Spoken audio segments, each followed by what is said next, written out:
इस पौधे की कटिंग अभी आप सर्दियों में लगा सकते हैं। अप्रैल तक आपके गार्डन में लगातार फ्लावरिंग करता रहेगा। आज के वीडियो में आप जानेंगे कि गुलदाउदी की कटिंग किस तरीके से लगा सकते हैं और क्या ये सही टाइम है गुलदाउदी की कटिंग लगाने का। देखिए, गुलदाउदी एक ऐसा पौधा है जिसकी छोटी से छोटी कटिंग भी ग्रो हो जाती है और इसी सीज़न में महीने डेढ़ महीने के बाद फ्लावरिंग शुरू हो जाती है।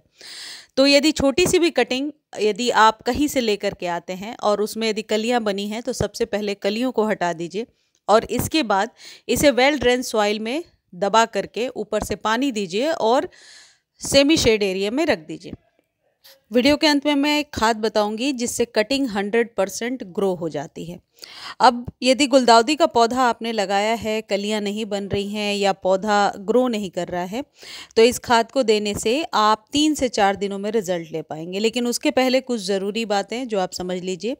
जब कभी भी आप अपने गार्डन में किसी भी खाद का स्प्रे कर रहे हैं या पानी भी डाल रहे हैं ऊपर से, तो गुलदाउदी के फूलों में पानी जमा ना हो, इस बात का ध्यान रखना होता है। तो इसके लिए आपको ये करना होगा कि ऊपर से पानी नहीं डालना है, हमेशा जड़ में यानी गमले में पानी डालना है।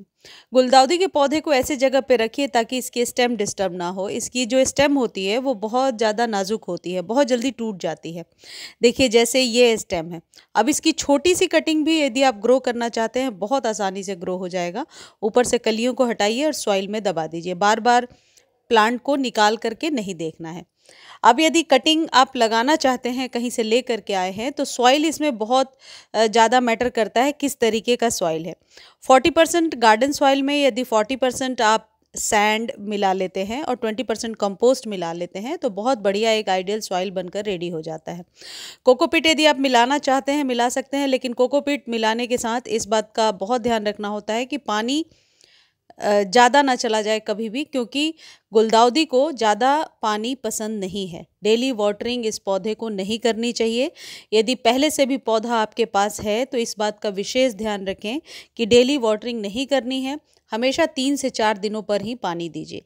जब कभी कोई भी पौधा आप लगा रहे हैं तो गमले को डैप टैप करके आप ज़रूर अच्छे से सेटल डाउन कर दीजिए ताकि एरिएशन जड़ों तक ना जाए और एयर बबल ना हो जिससे कि पौधा सूखे ना। गुलदाउदी के पौधे को ऐसे जगह पे रखिए जहाँ पर कि गर्माहट हो। यदि आपको लगता है धूप अभी तेज आ रही है आपके यहाँ, तो वैसे जगह पे बिल्कुल भी ना रखें, क्योंकि इसे थोड़ी सी सर्द जो रातें होती हैं, रातें लंबी होती हैं, दिन छोटे होते हैं, जिसमें कि थोड़ी ठंडक होती है, वो वाला मौसम गुलदाउदी के लिए सबसे बेस्ट होता है। तो इधर दिल्ली वगैरह में, नॉर्थ इंडिया में तो इस तरीके के आजकल वेदर हो रहे हैं, लेकिन ऐसी जगहों पे आप रह रहे हैं जहाँ पर कि दिन में बहुत गर्माहट है, तो गुलदाउदी के पौधे को आप थोड़े सेमी शेड में रख दीजिए।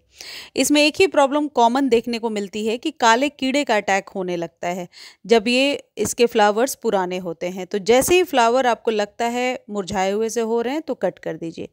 देखिए, ये वही खाद है जिसको आप 7 दिनों पर एक बार न्यू कटिंग जो आपने लगाई है उस पर स्प्रे करना है, और यह है एप्सम सॉल्ट। इसको खरीदने का लिंक मैं डिस्क्रिप्शन में दे दूंगी।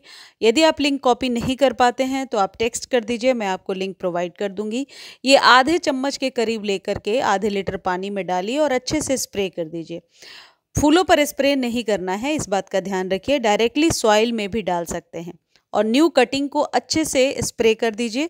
आप देखिए, आपका कटिंग बहुत आसानी से ग्रो हो जाएगा। यदि आपके पास पहले से कोई खाद है जैसे सरसों की खली, मस्टर्ड केक का फर्टिलाइज़र, तो वो आप हर एक 7 दिनों पर गुलदाउदी के पौधे में दे सकते हैं, लेकिन हमेशा लिक्विड बना करके दीजिए, वो ज़्यादा बेस्ट रहेगा, जिससे कि बहुत ही आसानी से जड़ों तक खाद चली जाएगी और आप ज़्यादा से ज़्यादा फ़ायदा जल्दी ले पाएंगे। गुलदाउदी के पौधे पर फूल खिलने के बाद कट कीजिए, जैसे मैं अभी पिटूनिया को कट करके आपको दिखा रही हूँ। और जितने भी सर्दियों के ये फूल हैं इन्हें हमेशा 5 से 6 इंच के कंटेनर में लगाइए।